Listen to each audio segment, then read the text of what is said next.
Welcome to Business Church with Capitalism.com. I'm Ryan Daniel Moran. Today, we're going to be talking with the best in the business on viral videos and viral ads, Kevin Anson. But first, before we dive into the word of capitalism, please grab your cup, your mug, your glass, your chalice, your stein, your tankard, your thermos, your vessel of any kind, and join capitalists around the world, because there's one thing that we do when we get together that makes the economy better. It makes your sales go up. It makes the stock market better. It heals viruses. And it's something called the simultaneous sip. So join me now. Go.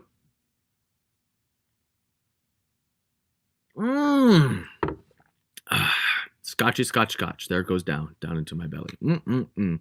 Before we bring on Kevin, I just want to share an interesting anecdote with some of you today. So, as some of you know, I came home to Cleveland this week, kind of last minute, for a funeral. Unfortunately, a friend of mine from high school was killed in a tragic accident this week. And although I hadn't seen him in many years, I was very close with his family growing up. So it was one of those things that, you know, you have to go to be there for the people that you loved, even if you haven't seen them in years. Now, here's the irony of the trip.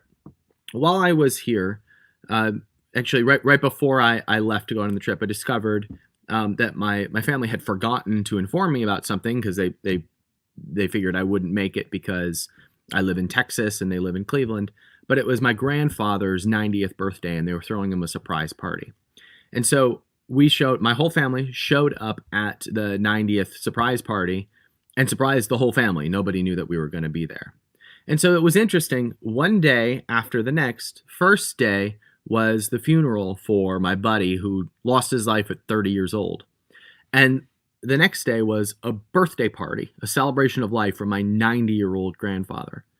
And the contrast of these two events was so striking, because one was so tragic and somber, and one was so elevated and excited and full of gratitude. And the whole family knew this is probably the last family reunion before the leader of the family goes on and joins my buddy in the next life.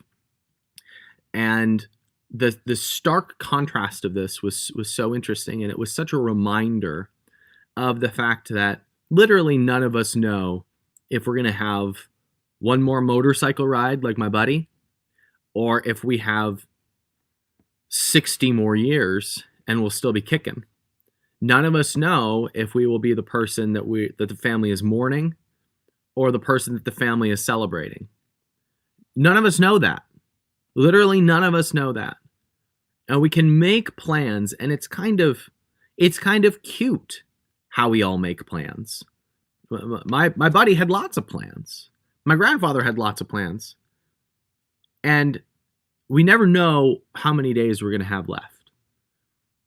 You can eat the right foods, you can build the right businesses, you can have the right relationships, but one wrong turn or one tragic event can change everything, or not. And we might have 60 years left. But I also know that my grandfather, it was one of the best days of his life. Looking back, my brother made this slideshow to music, not a dry eye in the whole place. And my 90-year-old grandfather is looking back on his life. It was almost like a funeral for a person who is still alive. It was this really beautiful thing. And he's looking back at the slideshow of all these photos, from times he went boating, to times that he was out with his 5 kids, to playing with his grandchildren, to playing with his 15 great-grandchildren. There's pictures of all of them. And there wasn't a single word uttered about what my grandfather accomplished.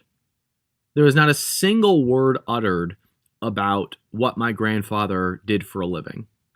There was not a single word uttered about how much inheritance he's going to leave to his kids. Not a single word. It was on no one's mind. And at the same time, there was none of that said about my buddy who lost his life either. The only thing that was discussed were the memories with the people that each of those men loved, and the good times that were shared with each of those 2 men. And so this stark contrast simply reminded me, I spend so much of my life living for one day, living for tomorrow, living for when the time comes. And the time never comes. You're always here. It's always now. And we never know if we're going to get one more of those days or 90 years of those days. But at the end of it all, there will be very little uttered about what we accomplished. There will be very little uttered about what we left. I mean, even the richest people who leave the most to charity, who have buildings named after them, are now some of the most hated people in history. They tear down those buildings and those statues. So what are we all trying to accomplish by doing great things if they don't have meaning in the now? If they don't have meaning while we are still here on Earth? And it was a reminder to me that I don't know if I'm going to go this year or in 70 years, which is still earlier than I planned, because I think I'm going to be around for well over 100 years. But we have no idea.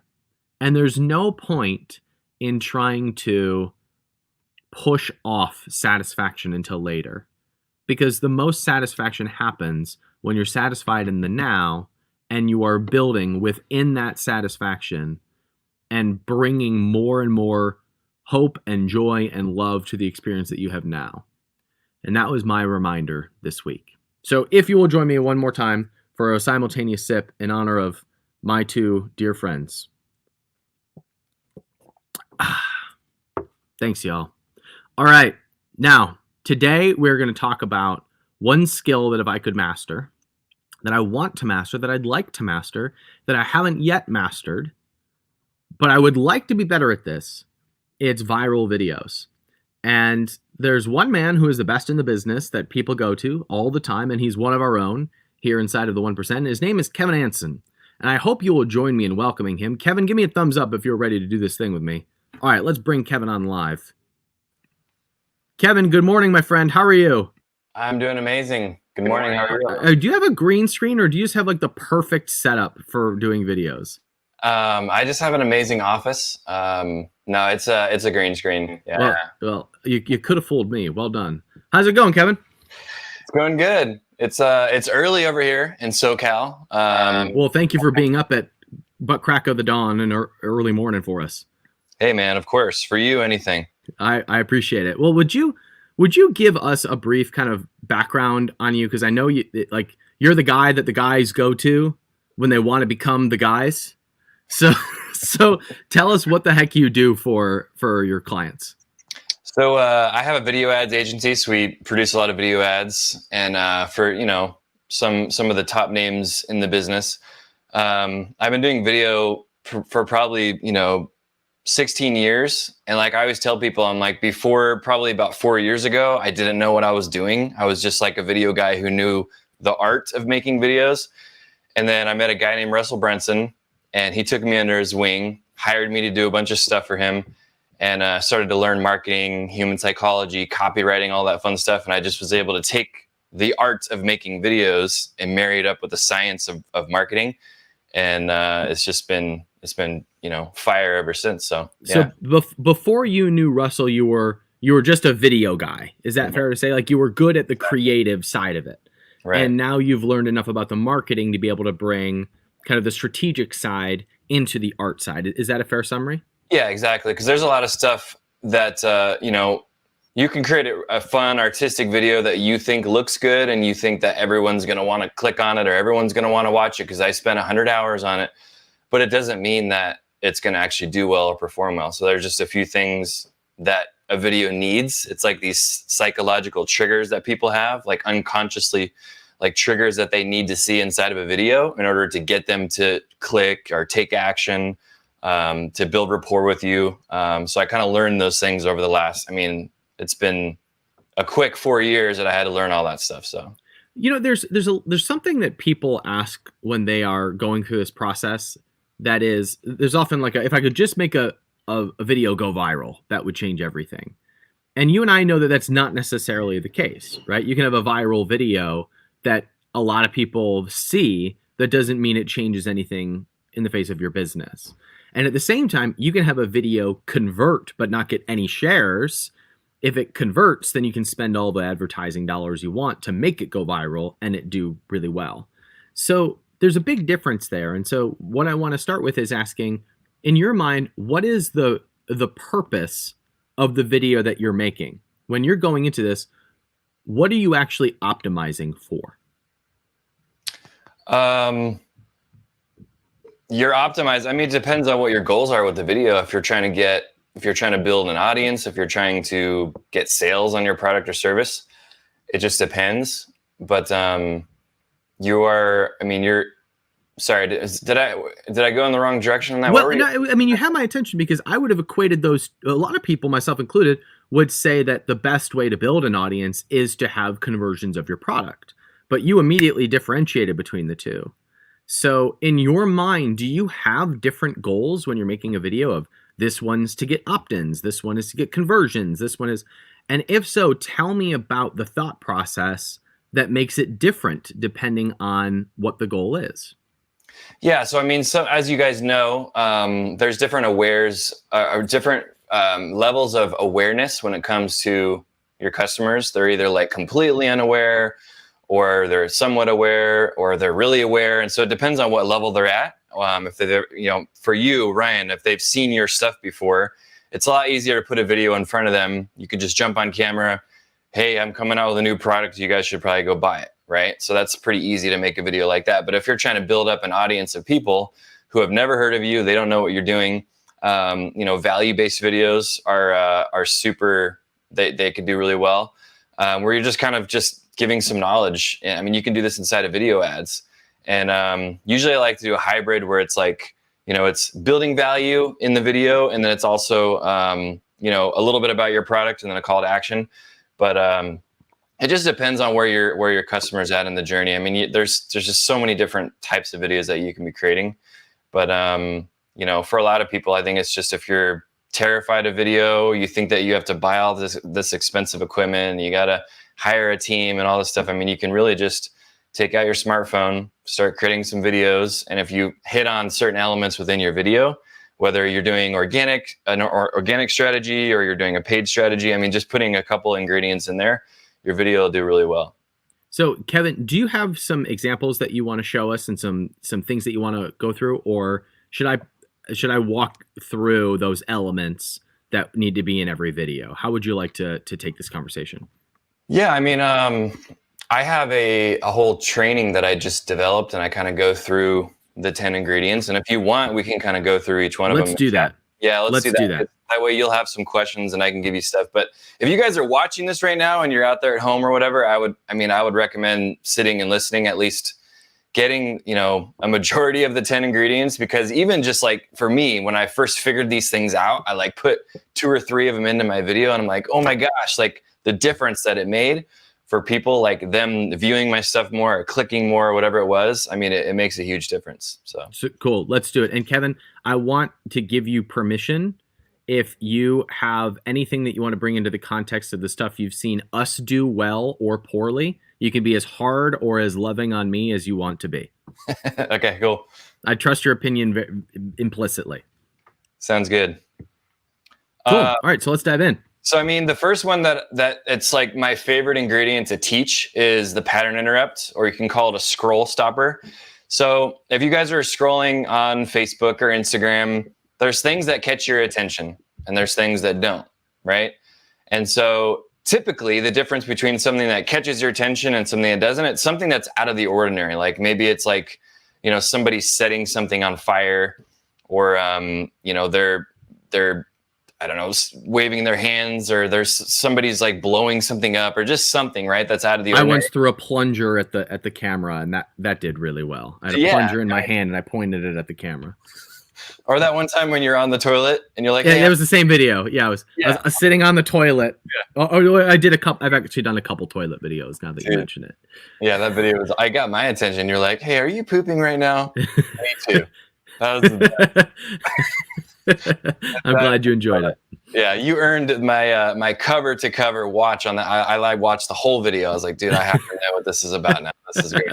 Good. So I'm glad to hear that. Ryan understands that. Like, he wasn't just trying. I mean, he's trying to be funny, obviously, but he knew when he made that, like, this is going to get people's attention, right? And so, and I was going to talk about the other side. Like, if you see somebody on Instagram or Facebook and they're just standing there talking, and that's all it is. It's like, like, what is this? Like, I'm not going to click on that. Like, I'm not even going to give that guy the turn on the sound because he didn't get my attention, right? So that's the scroll stopper, the pattern interrupt, or whatever you want to call it. It's actually an NLP term. Pattern interrupt is. It's neuro linguistic programming. It breaks people out of their patterns, like their everyday patterns of, we have this pattern now in the day and age that we're in where we scroll on our phones or on our devices. And if something doesn't break up our normal everyday pattern, it doesn't get our attention, right? And so, like, I have my Fire wallet here. I got it ready for you guys. Like, this is something that I use in my ads all the time, where I'll just pull out this wallet and I just flick this thing and it catches on fire, right? And I mean, you could start out the ad with 100 different ways. You could be like, hey, is your marketing burning a hole in your pocket? Or you want to be cheesy about it, you can do that. Or you could just set this thing on fire and be like, hey, now that I got you guys' attention, then you go into it, right? And so it's like, whoa, this dude has a wallet that's on fire. Like, what the hell is he doing? And so I just got your attention long enough, because people are like fish right now, like long enough to where now I can start sharing something with you. But I mean, it's not over there. It's just because you got someone's attention doesn't mean that now they're going to watch your whole 6-minute video or whatever. Like, you still have to kind of take them through a journey and like hook them in. Gives them. It's like copywriting, where like the purpose of the headline is to get them to read the first paragraph. Exactly. And what you're saying in the first part of this is, if you can capture their attention enough to listen to the first line, that's still better than what most people accomplish. Exactly. Yeah. Beautiful. And so, I mean, I've used that trick so many times. I've taught it to so many people, and like, even if you just do that and just turn off this live stream right now and just walk away with just don't do that, but like just that, like you're you just like, you're going to be way more successful than you were before you jumped on this. I'm telling you, it works. It gets people's attention. So try that. So my favorite example, like I think the most underrated person in our industry is Tai Lopez. Like Tai Lopez will be the first social media billionaire. He is wicked smart. And he's really known for one video that really built his audience. And it's my favorite example. Because that video got about 1 billion views collectively and put him on the map as a social media celebrity. And that video opens the pattern interrupt of a Lamborghini. Here in my garage, just bought this Lamborghini here. And at the time, that selfie style video where there was a car in the background was different than most of what other people were seeing. And so a lot of pattern interrupts are just doing what is different, what captures attention, what looks weird. And so now if a bunch of people do that, it's been done, it's been seen, it's no longer a pattern interrupt. The brain knows what to expect there. But when it sees something different that is out of the ordinary, that's enough to be able to continue watching the ad. And so I'm just thinking of Tai as the example of, at the time, having that beautiful pattern interrupt of, here in my garage. Right. I'm sorry. I'm steamrolling here, Kevin. No. I promise this is my last example. I had a buddy who wrote a video sales letter years ago when everybody was doing these super professional video sales letters. He had the #1 converting ClickBank product, because the beginning of it, he just went, hello. And it was this really goofy, like, what? But it got you to keep watching just because there was this very goofy opening. That's a pattern interrupt. Yeah, absolutely. And if you guys are sitting there thinking like, okay, so what are some other things that I can do? I don't have a Lamborghini. I don't have a wallet, right? Like, you can do something as simple as just waving at the camera, like, or maybe you're holding your camera selfie style with one hand, you just be like this, or you can like act like you're punching the camera, or spin around in a circle, or I don't know, go stand. You can drop something. Yeah, you can hold up a dead fish. You could do. You could juggle 3 onions. Yep. Yeah, props. You could, another one. Yeah. You could just do weird things. Yep, just do weird stuff. It doesn't have to relate to what you're going to be talking about. Like Russell did one recently, where not recently, it's probably like a year ago, but it's doing really well, where he stood in front of like a random green statue that he saw on the street. And like, he's always thinking that stuff like, oh, pattern her up. And he saw that green statue. He stood in front of it. He's holding his book, and that ad's crushing it, because it's like, why the heck is this guy standing in front of this weird green statue? Right. So, this stuff works. So do it. And then, the second ingredient, and it doesn't have to go in order. I mean, you could either do this one or the next one, but the second and third one. But the second one is to identify people, because if you jump on camera, you know, you got your wallet on fire, and then you go into it, you're like, hey, are you a stay-at-home mom? Right? It's like immediately somebody who's watching that, they're like, I'm a stay-at-home mom. Like that speaks directly to me, right? You like identify them. It does two things. One, it hooks them in if they are a stay-at-home mom. And the second thing is it actually screens people out who are not. So if you're like, hey, I'm a stay-at-home mom, are you a stay-at-home mom who's just struggling with your online curriculum right now with your kids and it's driving you nuts? There's like millions of women out there who are struggling with that exact thing, but there's millions of other people who are not. So it saves you a lot of money on ad dollars if you are screening people out, because you don't want people watching your stuff and clicking on your stuff and engaging with your stuff who don't need to be there anyways, right? And so that's the whole thing with marketing, is like, if you're speaking to the masses and you're making videos and you're getting people into your world, but if you're getting the wrong people, they're just going to waste your money and waste your time. So can you also identify people by the problem that they're trying to solve rather than the group of people? Yes, is that the same impact? You can, yeah. It doesn't have to be a specific individual, but yeah, you could be like, you know, hey, are you struggling with back pain? Boom, person, like I'm in, you know, or whatever the thing is, whatever your product or service, whatever it solves. Yeah, that's another way that you can do it. Then, so that's pretty simple. There's that one. And then the one after that, or you could do this one instead, is the hook. And we've all heard of the hook. Like that's the most common marketing term that we know. And, you know, you could do like a question where you could be like, you know, hey, are you making these three mistakes in your business, in your e-com business? Or like, you know, are you having a hard time selling your product on Amazon? Right. And so, you know, you're hooking the person in, and you're also kind of tying in a pain point as well, which usually works really well.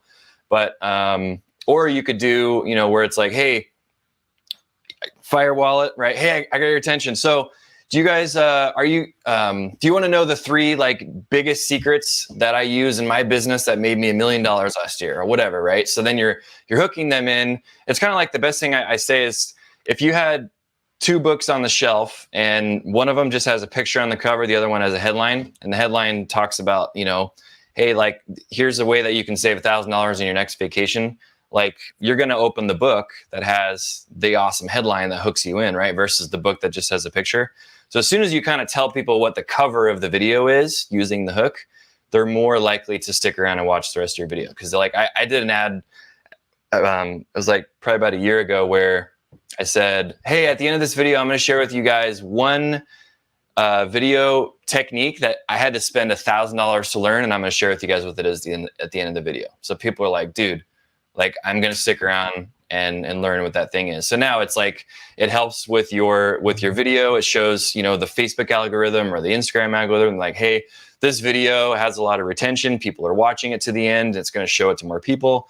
And so it's just a win-win. So definitely use a hook in your videos. So I'm kind of putting together a basic ad in my brain. I'm using my book as the example. And so what's coming to mind to me is, you take take my toilet video, for example, and I've got my plunger, and I'm pointing my plunger at the camera, and I'm like, hey, do you know that there's people who make $1 million selling plungers on the internet? And hey, and then I think something like, hey, if you're an entrepreneur who has yet to cross the first million, I'm going to give you my 3-stage formula that I've given hundreds of entrepreneurs to cross their first million in 12 months or less. And so that's how I'm starting to put together the basic framework of if I were to do an ad for my book. So that's how I'm kind of piecing it together based on what you've shared so far. Nice. Yeah, dude, that would crush for sure. And then just set your book on fire, you know, and then throw it in the toilet. and then plunge it. No. Yeah, so I mean, I'm kind of giving you guys the really quick like elevator on each one of these elevator pitch because I don't want to go into like tons of examples, but I think you guys are kind of understanding the premise. I mean, you can really, after this, you can Google pretty much any one of these terms. They're well known. Like every one of them that I share with you, Ryan, you've heard of it before. Mm-hmm. You're already doing it. It's just like taking all the marketing thingies that are out there and putting them into this one formula that works well for videos is what's important. And so, I mean, if you guys want to look out, I mean, go out online and type in, good marketing hooks or type in like famous headlines. I mean, you'll go all the way back to the 1700s when people were writing crazy headlines in newspapers, and it's fun. I love, you can go deep. Yes, but so the fourth one is pain points and desires. We kind of already touched on this, but I mean, you can make it really, really specific. Like after your hook, hey, I'm going to share with you guys, 3 things that helped me make $1 million in my business last year. And then it's like, are you just trying to come up with an example? Like, are you struggling to come up with your idea that's going to work? Yeah. and are you strapped for cash? What's that, Kevin? I was gonna say, are you struggling to come up with a pain point right now in your head? then you should watch this video with Kevin Anson and Ryan Moran. Yeah, it's early. It's really early. It is. We'll let you catch up till it's almost 7:30 your time. Well, by the way, what's the part of SoCal are you in? I'm in. It's an hour north of San Diego. It's in Temecula, so it's kind of like mini Napa Valley, I call it. Yeah, that's a beautiful area. I love that area. Yeah. So the pain points that come to mind for me are like, are you struggling to come up with your idea that you can really get behind, that you can scale to a million or more? Have you launched products in the past and they failed because you didn't have a clear roadmap to take sales and have repeat customers that wanted to buy from you over and over and over again? And are you still waiting for that clarity of what business that you can go all in on that is going to bring you the lifestyle that you desire? So I pulled those out of my rear, but that was 2 pain points and a desire that I tried to work in there for my book. Love it. Yeah. And I mean, it has to be something too that really, like, people are sitting there like, and it keeps them up at night. I mean, they have the hot sweats, they wake up at 4 a.m. because it's bothering them so much type of a pain point. It can't just be something that you think is a pain point or that you think that your audience is struggling with. I mean, really, I tell people to do their research, like go out there and start clicking on some other ads from your competitors, or start like seeing what makes these people tick. Even if you've been in the business even for me, like in my business, like, I've been doing videos for a long time. And once I started launching video ads for our video ads agency, like it took me a minute to kind of figure out what is that people really want. They're just like, they want more. Are you looking for more clicks on your videos? Are you looking for more sales? Like all the things that people actually want, like just make sure that you touch on those things, because people, they don't always do their research. And so, you could be like, hey, are you afraid that your retirement's going to run out? Like that's a pain point that people have, or, there's a million of them, but just make sure it's very specific and it's something that people are really struggling with. And you don't have to list off a bunch of them. I mean, you could just say one, like, are you struggling with back pain so much that like you can't even play with your kids? Like, hey, we're going to talk about that right now, And friends, I want to remind you that this is only possible if you know who your person is. If you're just selling the product, it's really hard to come up with the pain points that it solves, because it's only people that buy products. Products don't sell themselves. If you know who the person is, then you can speak to the pain points, but it's hard to do that when you're product focused. Just a reminder, it's always people first. Yeah, and I think, isn't it with products, you want to sell the benefits, not the features, right? Nobody Correct. gives a crap about the features. Nobody. Cool. All right. So that's 4 pain points and desires. So 5 is, and some of this stuff kind of starts to kind of, combine together in a way, but you get the point. So 5 is the result / the promise. And, you could say like, hey, this product is, give me an idea for a product. I'm looking around, maybe it's like I don't know, pre-workout. I have some pre-workout. I've been drinking a pre-workout. A pre-workout. Well, pre-workout's way better. So let's stick with a pre-workout. So the result of the feature of a pre-workout is it tastes great, but that doesn't sell. If you sell the endpoint, which is increases lifts by 20% after just 3 uses, right? That's a promise or a result, right? And would be a badass pre-workout if it actually could do that. Yeah, that would be guaranteed. You're gonna get jacked, guaranteed. In just 3 workouts. Don't three sue workouts us. By Wednesday. You can be jacked. Please don't sue us, but we guarantee it.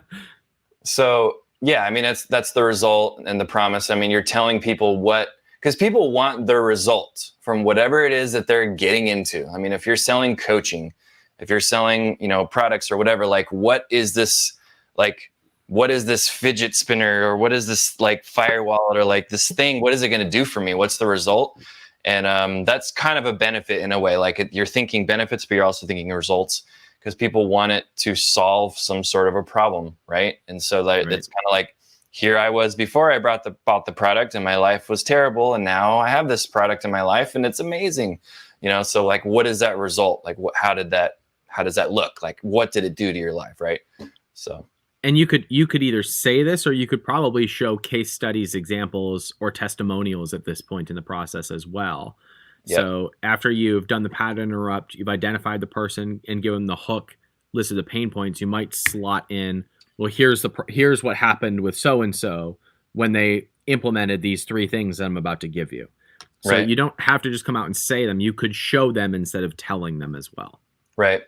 And that's actually one of the ingredients that's in the formula. That's why I said it. Some of this stuff kind of blends together in a way. But the social proof is what is it? Number 9? I think it's number 9. So yeah, social proof is huge. We'll get to that. And then 6 is authority, right? So if Ryan Moran was to bring me on this live stream and he was like, "Hey, I got this friend and he's really good at videos and he's just super cool." And that's it, And I don't know if he's really made any videos before. I don't know if he's done it, but I think he's cool. So you guys should listen to him. I mean, yeah, you have authority. So people will probably listen to me because you have authority, but they don't know who I am. So I have like 0 authority unless you were to be like, "Oh, he's worked with Russell Brunson and, gosh, I'm just like blanking on the names. Russell Brunson, Grant Cardone, Brendan Burchard, like, all these people." Then it's like, okay, cool. Like he has the authority.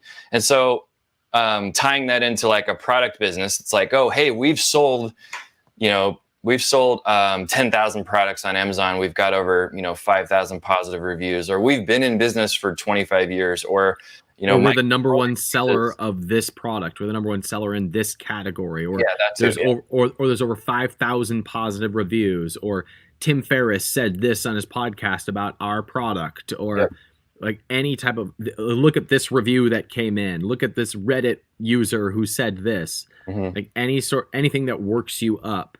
If you've had a celebrity tweet about you, or a jacked dude hold your pre-workout up in an Instagram post, these are all things that elevate you in the mind of the person. This is some pre-workout. We got to start a pre-workout company now, Kevin. We have to. I was just laughing when you were saying that, because I'm like, I could just see him. He's all jacked. He's like, 3 days. That's what I used to look like. It's like skinny. 3 days. This is what I used to look like. This is what you'll look like by Wednesday. It's good. So yeah, I mean, authority can come in a lot of different ways, and it's super powerful, because it's like, you can't just jump on and be like, "Hey, I've got this cool thing, you guys should buy it." But it's like people have to know that you have some experience, right? So it's basically authority / experience. Like, what have you accomplished? So beauty. And then number 9, I like this one. It's let's not skip. Wait. Let's not skip 8. Sorry, 8's gonna be but you have to wait until the end of the video to get number 8. Number 8 is the super secret, and so we're gonna save it for the end. It's 7:35 a.m. I can't get my shit together. Okay. 7. 7 is the new opportunity. So The new opportunity. right, this is how you basically differentiate your product or your service from all the other noise out there in the marketplace. So there's no other product in the world that does what ours does, right? And so it's something that when people hear that, and by the way, these are all triggers that I talked about. Like it's just this unconscious trigger that people have. Because if you're selling like, I don't know, like a laser pen, right? Like there's 100,000 laser pens in the world. Like, hey, like no other laser pen is like as good as ours. Or no other laser pen does what ours does. Or no other pre-workout is formulated like ours is. There's no other one in the world. And so that's why this is the only one that'll get you jacked by Wednesday. Yeah, the only one. So you got to buy ours. And so it's that new opportunity that I'm talking about. It's like, it's just, you have to differentiate your products. Because as soon as you say that we just have this product and it's just like everyone else's, like if you don't differentiate it in some way, people won't feel obligated to buy it, right? So this is always one that I've personally struggled with, which is making the product look like a new opportunity versus just talking about where I'm different. It's one thing to say like my product is different from everything else. It's another to cast like a much bigger idea over what the new opportunity could possibly be. So would you speak to that difference and how to find that that new opportunity in the midst of differentiating factors? Yeah, sorry, I blanked on that because somebody was dancing by and it was just so awesome. But so how to differentiate your product with all the noise? Is that what you're saying in the marketplace? Yeah. By the way, that's what happens when you stay with family when you come home at the last minute. So I was just trying to find a reason to blame it on somebody that I blanked out. So that difference between the new opportunity and the difference has always been kind of a struggle, like a confusing point for me. Is it's easy for me to say like, why am I different than Kevin? Why is Kevin different than me? Is different than saying, let me cast the like new opportunity vision for working with Ryan or working with Kevin. Those are two different focuses. So would you speak to finding the new opportunity instead of just comparing yourself to the competitors? Yeah, it's I mean, it's a tough one. There's just so many different examples that I can come up with, but it's so let's take the example of like the keto diet's popular right now. Right. So at one point the keto diet was the new opportunity. Eat bacon and get abs. That's a new opportunity. Right. But now that there are like 1,000 products in keto, how do you be a new opportunity in that market when you're still selling keto friendly products? Does it make sense what I'm asking? Yeah, you can kind of combine. Sometimes you can combine things. Like you could say like, hey, there's no other product out there that's sold, 100,000 of our copies of our thing or products or whatever. Like, you can kind of combine those two. Just coming up with something that's differentiating. No other product has as many reviews as we do. Like we know what we're doing. No other product has changed as many lives as we had, or has as many case studies or many success stories or results.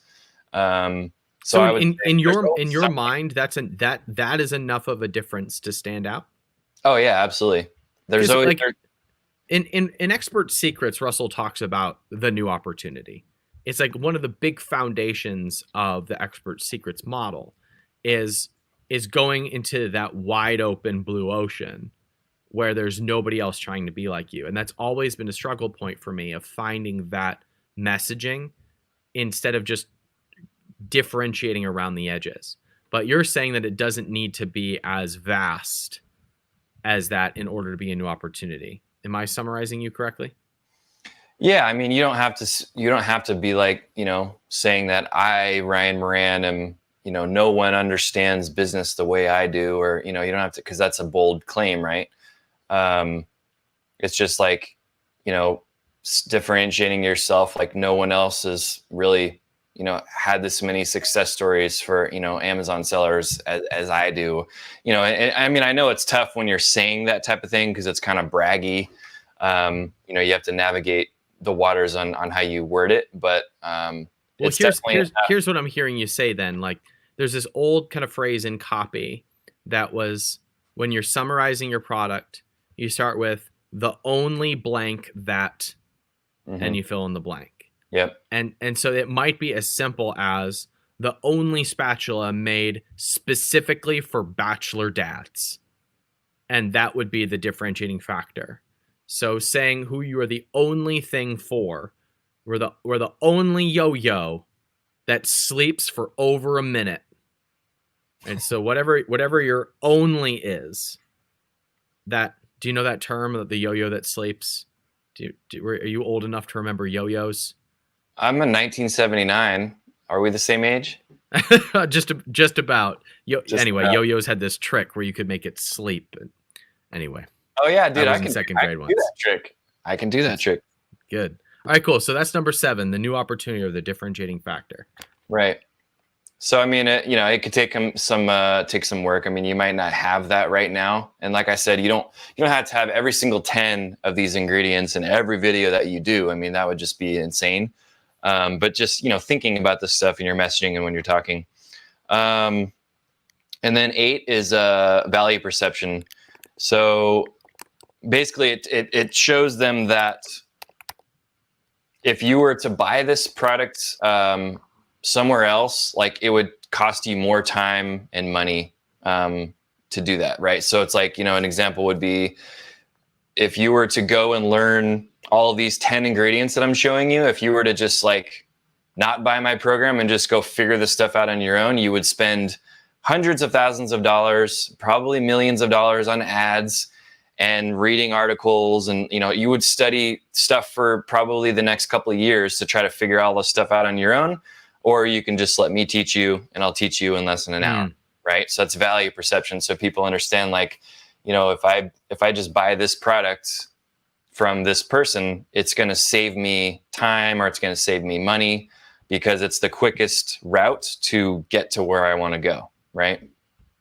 So I'm again hearing this in the context of my book. It would be something along the lines of, this is the same formula that I walk through $20,000 clients or $100,000 clients, and I put them through this process in a year's time. You can either hire me to tell you this information, or you can buy my book for $15. Exactly. That kind of value perception is what you're saying. Exactly.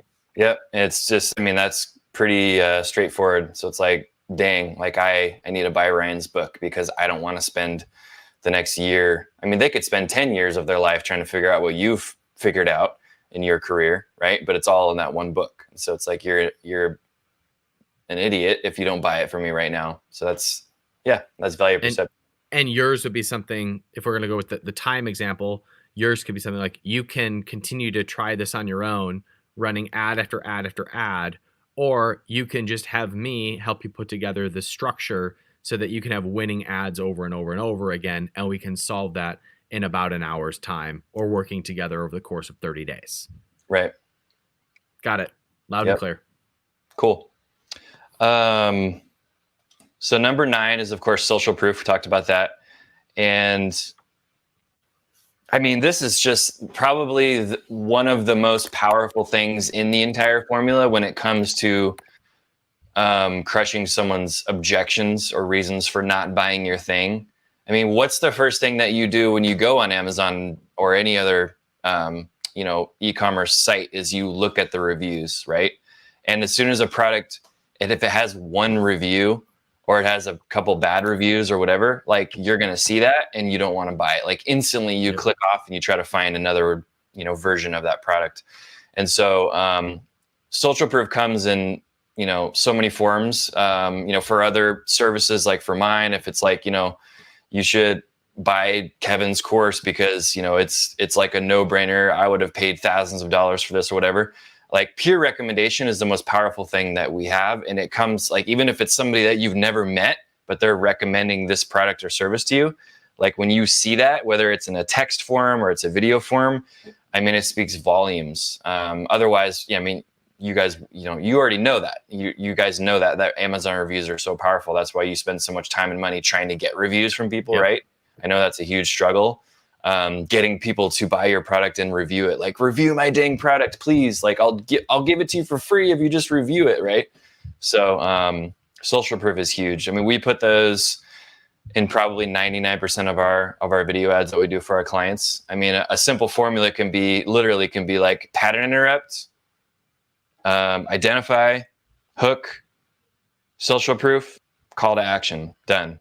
And I mean, that's enough for people to be jumping on video and talking about your product or service and be like, oh my gosh, this thing changed my life. But the one thing about social proof that's really important is a lot of people will make the mistake of, they'll ask their buyers or their customers or whatever for that social proof in a text form or video form, but they don't ask the right questions. And so they totally miss an opportunity, because somebody will send them back a video testimonial and be like, oh, this product was so awesome. I bought it for my husband and he loved it. It's like, okay, cool. But like, what was the result that it got you? People still, this ties back to the results. People want to know what the result was. Like, I bought this for my husband. He spent all weekend in the garage building it. And, it was so cool for us to spend time together. I loved it, or whatever. Like, what was the result, right? And so don't forget to ask people in their testimonials, like, please tell me what the result was. Because you can't say, Kevin Ants or Ryan Moran's Amazon program, it was fun and I enjoyed it. Like, no one cares. No one cares about that. I don't want to hear that. It's like, no, Ryan's Amazon program, I went through his coaching and I made an extra $1 million last year. That's a result, right? So I crossed $1 million for the first time. Even if it's as simple as like, I finally know what product I'm going to sell, how I'm going to sell it, and how I'm going to take this business to $1 million. And I never would have that clarity if I had not read this book. Even if it was as simple as that, which is just like the hope and the anticipation of what the product is going to do for them. Or as a result of this, I feel like I finally have a plan to be an entrepreneur, and I've bought copies for all of my friends because I want to go into business with my buddies. Like, that's enough to show like what you've done with the product and what type of a result somebody can expect. Now, my question for you, Kevin, is, can you reorder these ingredients? I see a lot of ads that use social proof as the pattern interrupt. They'll do like a selfie testimonial that they'll do as the opening with like, the text of the testimonial going across the screen. Or it just came to me of like, what if you had a celebrity read your reviews, where, you got somebody on Cameo and you got a celebrity who was just reading the review that was on Amazon. It's Morgan Freeman reading your favorite Amazon review or your favorite book review of your product. And that was the pattern interrupt.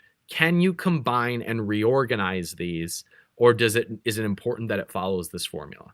No, it's not important that it follows the exact formula in that order. You could absolutely, I just saw a acne ad recently that we're actually modeling after for one of my clients. And it starts off like that, where it's like, it's talking about all of the different products that they tried in the beginning. All these women, they're like, I had acne, like nothing was working. I tried this. And it's just like a cut of like, 10 different women. I tried this one. I tried this one. I tried this one. I tried this one. And nothing worked. Nothing worked. Nothing worked. And it's just like this really quick cut. And that was enough to pattern interrupt you in. And then it also had those pain points. And like the pain points were strong enough that people watching it struggle with. They're like, have acne in my whole life, can't get rid of it, blah, blah, blah, blah, blah. And it totally works that way too. And then it goes into, the result, and then the promise, and then they have a little backstory in there of the company. And then it goes into showing some more like social proof of women, like before and afters and stuff. So anyways, yeah, you can totally do that. Beautiful. Cool. All right. So 8 is social proof. Gotta have social proof. And then also with social proof, sometimes you can actually write your social proof or your text, not on Amazon, but I like in other products or services, you can write the testimonial for someone and ask that they approve it. Because it's kind of like the example I always use is, do you think that Michael Jordan really said, about the the Nike shoe back in the day. Like, hey, this thing gave me an extra 2 inches on my vertical jump. Like the words were so like carefully like structured. Like there's no way that he said those words. Like they told him, hey, is it okay if we say this and put your name on it? Of course. And he's like, yeah, give me $1 million, I'll write. You know. And so you can write a testimonial for your customer and get them to approve it. So that's another way. So that way you can kind of write it and structure it the way that you want, because you want that result in there. Because sometimes, like I said, people send you back a testimonial and it's garbage. It just says, I enjoyed it, it was fun. So it's like, no, can I rewrite that for you? And then you rewrite it and then get them to approve it. So I would highly recommend doing that too. Cool. And then the last thing. Number 9. Are we on 9 or 10? We're on 10. I'll go through them real quick at the end. Oh, we're on 10. Okay. We're on 10. So 10 is call to action.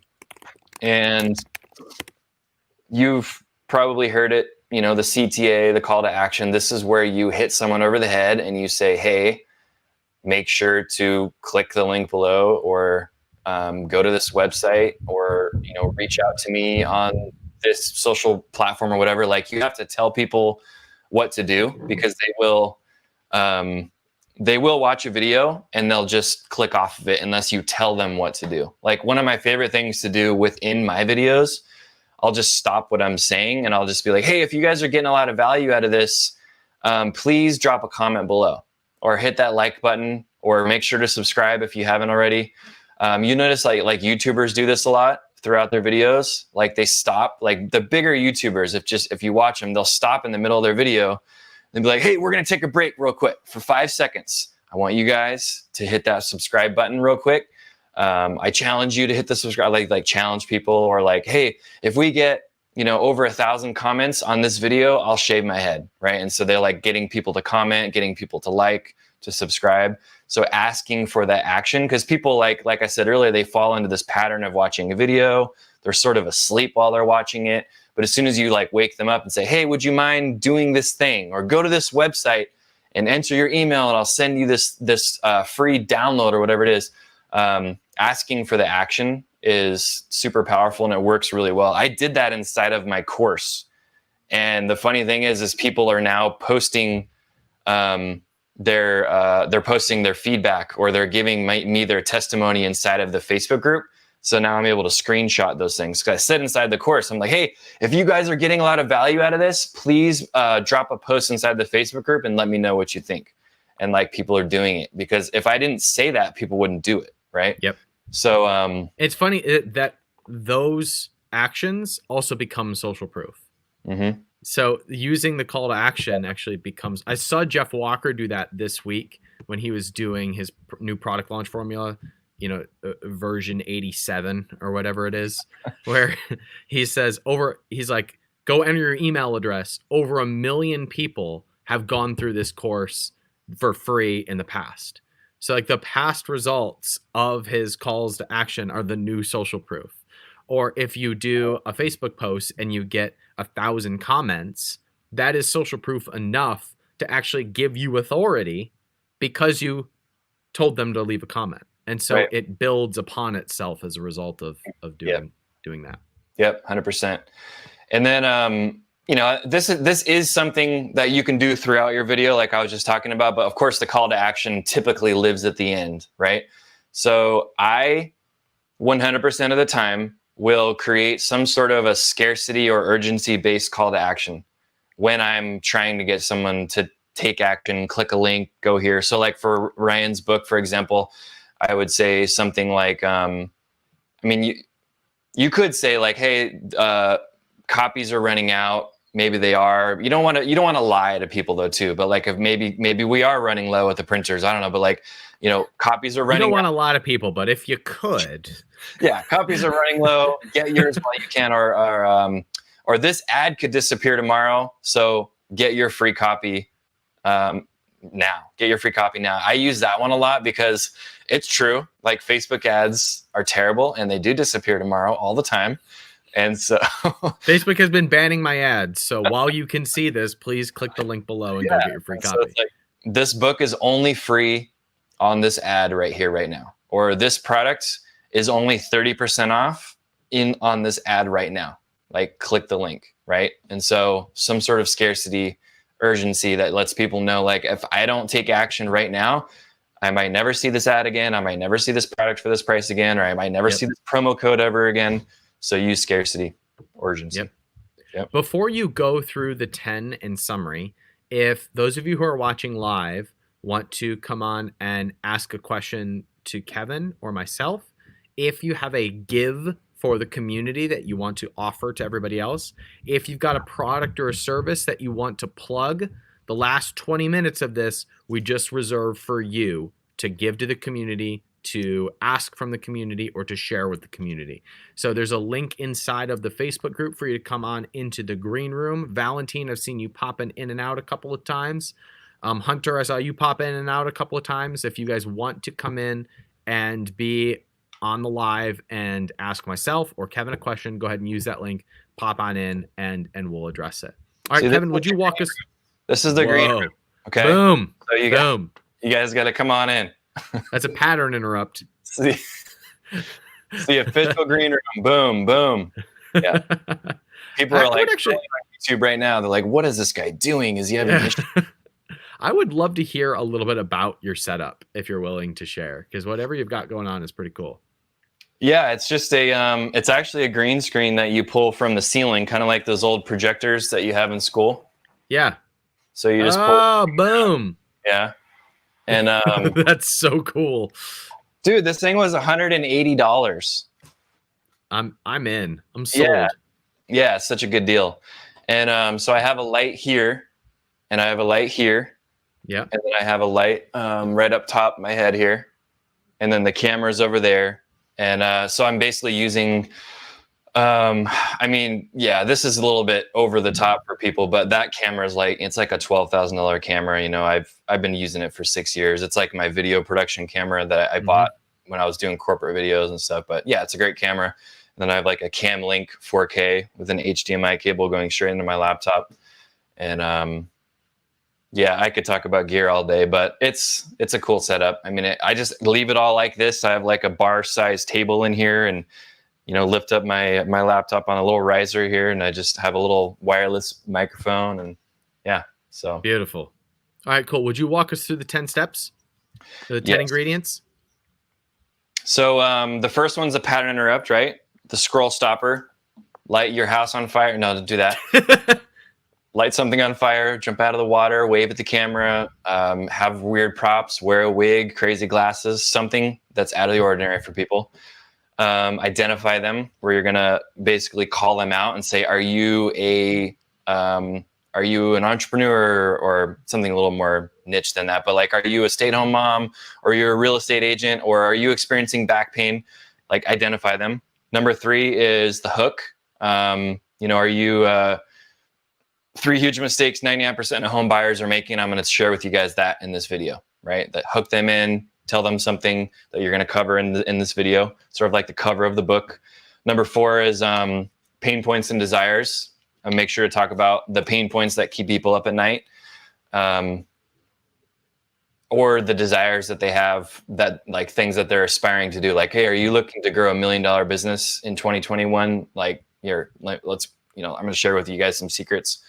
And then number 5, the result, the promise. Talk about the result or the promise that your product or service provides. Number 6 is your authority, your experience. Don't forget to talk about that, whether it's you or your product. What is the experience or what is the authority of your product? 7 is new opportunity, where you differentiate your product from all other products in the marketplace. 8 is value perception. So they can save themselves time and money by buying your product or your service right now. Because if you were to go out and do this, on your own, or if you're to go out and buy other products, you're going to waste, thousands of dollars or months of your time. 8 is value perception, where it's, you could, wait, I already said that one. Did I say number 8 already? I think you're on 8. Value perception is like the comparison between what happens if they don't use your product, or if they were to get the solution elsewhere, versus what they could save in terms of time and money as a result of using your product. Right. Yeah, I think I covered that one, or maybe I combined the two. Anyways, 7 is new opportunity. So talking about how There's no other, there's no other product like yours in the world. 8 is value perception. So they're saving themselves time and money. 9 is social proof. We all know what that is. Testimonials, reviews in the form of video or text. And then 10 is the call to action. So scarcity-based or urgency-based call to action.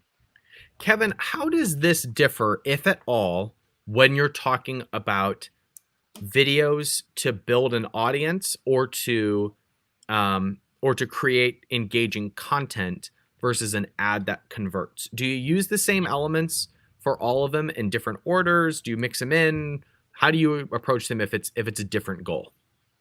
Yeah, so for organic stuff, I mean, you could just use the pattern interrupt and the hook in the beginning, and then just go into whatever you want to talk about. So let's say you're just trying to build up your credibility and authority on Instagram, and you're making videos, or you're making videos for Facebook, or maybe you're doing TikTok, or you're doing YouTube videos, using those scroll stopping pattern interrupts, and then the hook. Like the hook is sort of like the cover of the book, like I talked about, right? So you're telling people, here's what I'm going to talk about in this video to make them to want to stick around, right?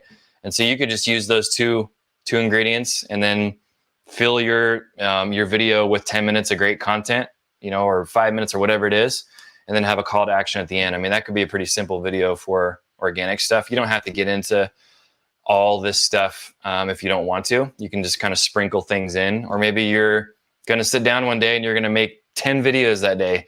So maybe just kind of figure out what ingredients you're going to sprinkle into those different videos. But like I said earlier, you don't have to put all 10 in every single video you're doing. But just be thinking about them, because people are unconsciously wondering a lot of these things about you or your product. Like, does he have any authority, or like, does he have any results, or like, why is this product better than all the other ones out there? Like, you have to know that going into it. Like, people are thinking about that stuff when they're watching your videos.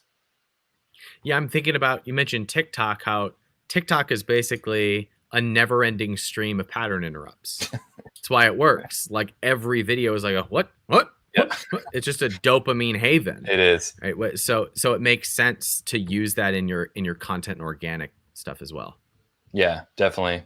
Yeah, TikTok. I haven't figured TikTok out for marketing purposes yet. I don't know how you can get people off that platform to go buy your thing. I'm not sure about that yet, but it's an interesting platform.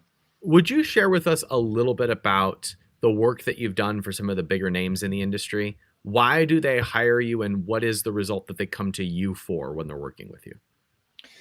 So I think it's just coming up with the creative and different ideas that we do. Like when Russell reaches out to me, or if it's the marketing team at ClickFunnels, they'll be like, hey, we need some new book ads, and they just know that like that's all they have to say to me, like, hey, we need some book ads, and they don't have to like hold my hand and tell me what to do, what to say, how to edit it, what music to put in. I'll just come up with random ideas. And a lot of the book ads that we do, for example, the whole thing is just a big pattern interrupt. Like I did one in my house where I like pointed the camera downstairs, because we have 2 levels. I just dropped the book down the stairs, and then I reversed it, and it reverses back up, and then it goes down, then it goes up. And then I put a testimonial over top that says like, this book, whatever it said, this book changed my life, like you must get it, or whatever. And like that ad crushed it for a long time. Or another one is I set one of his books on fire and put a testimonial over top. So it's just like they come to us for, basically the creativity that we have. All they'll send us is a link to their landing page, and we come up with the rest. And so I think that's kind of what differentiates us. That's what I wanted to ask about next, was the landing pages that you like to see, or that are going to work. You know enough about the 2 worlds of marketing and traffic and video and virality to be able to combine the 2. So you can nail the video part of this, but if your landing page doesn't convert, you're only getting half of this right.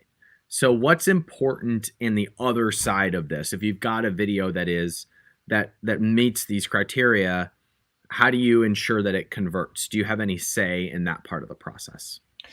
I don't actually have any say on that, the landing page itself. I mean, you can usually tell when you visit a landing page if it's, if it hooks you in, it's sort of like, I mean, it follows a formula. It's different than what I'm sharing with you guys, but it follows a similar formula.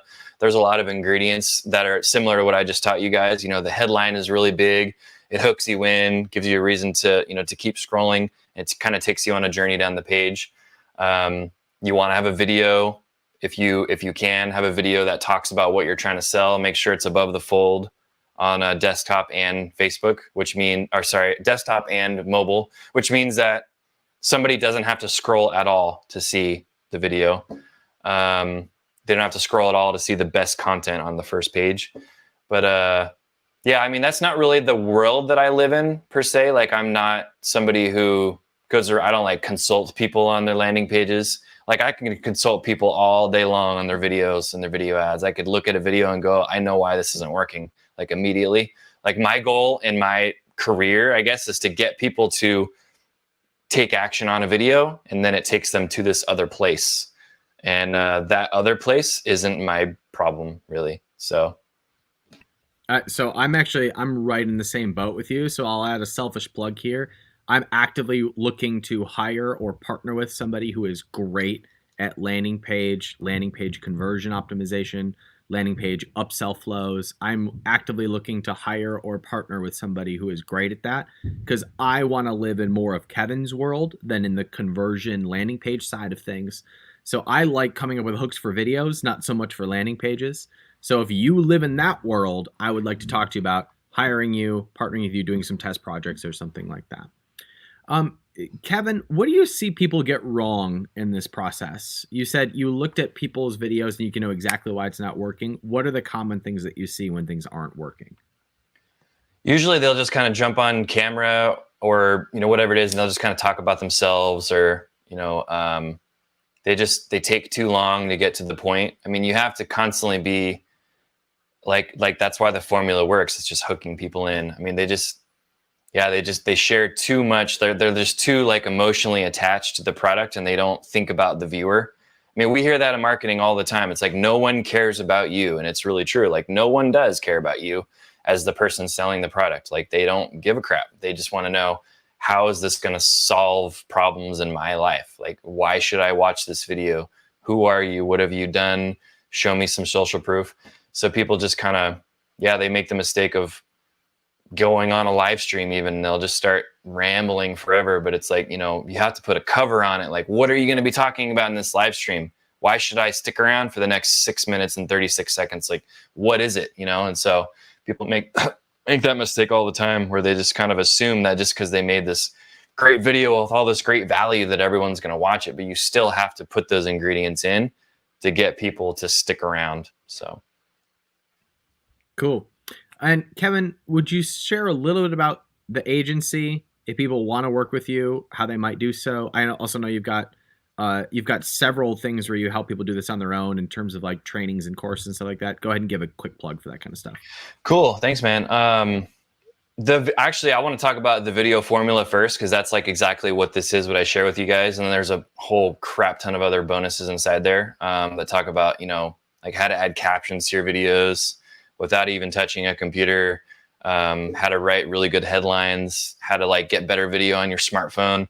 But go to thevideoformula.com. And actually, at the time of this recording, I'm not going to say a price, but it's a lot cheaper right now, today, than it will be. I'm going to raise the price. So thevideoformula.com, go check it out. And then on the agency side, it's adsofire.com/work-with-us, and just fill out an application, and we can chat with you about how to start helping you with your video ads. It's crazy. Like, when the pandemic hit, like, we were working with, mainly it was like ClickFunnels and Brendan Burchard, and we're producing, I think we were doing some stuff for you too, Ryan. Like, we're doing hundreds of just, organic type videos. We're just kind of doing some video ads, but that wasn't like the bread and butter at the time. And then the pandemic hit, and it was just like, boom, like our whole agency just imploded and everything went to zero.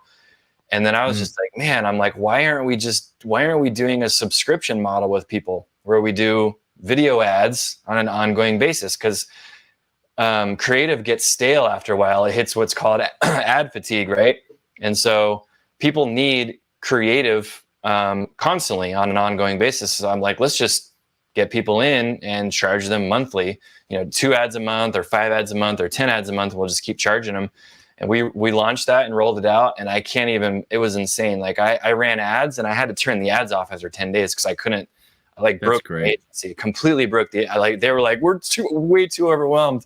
You need to stop selling so much. I'm like, sorry, like selling stuff over text messages. People didn't even get on the phone with me. They're like, how do we sign up? And like my Stripe account's blown. I'm like, dude, this is crazy. Good for you. That's great. Yeah, it was fun. But well, Kevin, I'm going to say it one more time. Ads. One more time. Adsoffire.com/work with us. So cool. I'm going to give the last word to Valentine, who has been hanging out in the green room kind of on and off. Valentine, your video is kind of cutting out here and there. So if you can hear us and see us, give me a thumbs up and I'll bring you on live. But as soon as I started talking to you, you froze up. There you are. All right, here we go, Valentine. You get the last word today. And of course, he disappears right as I put him on stream. So we're just going to hang out and chat, Kevin. So Valentine, unfortunately, as soon as I hit add you on, you just disappeared. So you just have to post your question in the Facebook group, and we'll get it that way. Kevin, I love chatting with you, dude. I am very impressed by all that you have accomplished. So congratulations on your success. And if you need somebody, I give my full endorsement to Kevin. And you've also been very helpful to my team. So thank you for volunteering some of your time to help my team and for all that you've done in the industry as well. Thank you, man. I really appreciate it. I've been following you for a long time, and it's really cool. I remember I saw you on a live stream with Danny Inney.